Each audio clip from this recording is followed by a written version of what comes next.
Čia Dieničius su kamuoliu, pavojinga ataka ir ar bus įvartis? Ne, įvarčio nėra.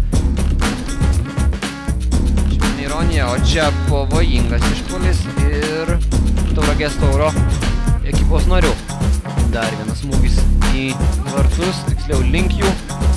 Perdamas komandos draugą, atrodo, tai buvo Vaidas Slavickas. Tolimas Spyris.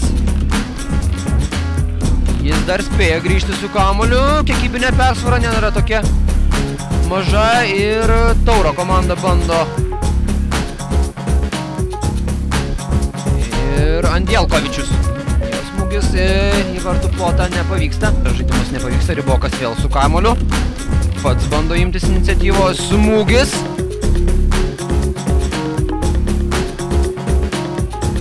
Čia toliau tęsiasi pavojingas išpuolis ir Buinickis. Nysis 36 turas, o Tauras skubai greitą ataką. Žanas Mary. Ir smūgis į vartus ir į vartų plotą pataiko prancūzas.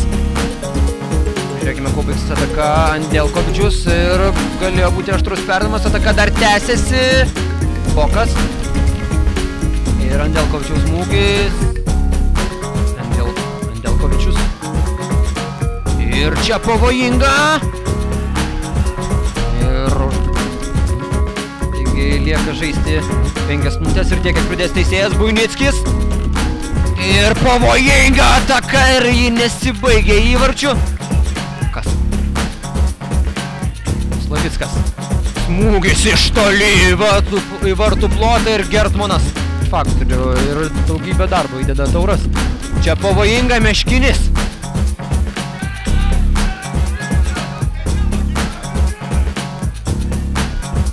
Žaidžia Tauro komanda ir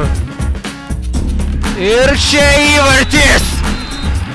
Muša įvartį ekranas ir ekranas užbaigė chaosą, kuris truko 92 minutės.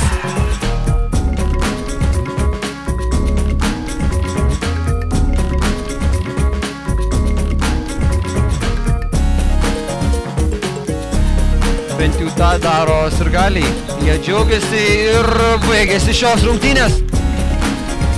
Ir po 2 kėlinių kovos pergalę minimalių rezultatų iškovoja Panevėžio Ekranas. Jie laimi rungtynes 1-0, puola į aikštelę panevėžiečių sirgaliai. Jie palaiko savo komandą.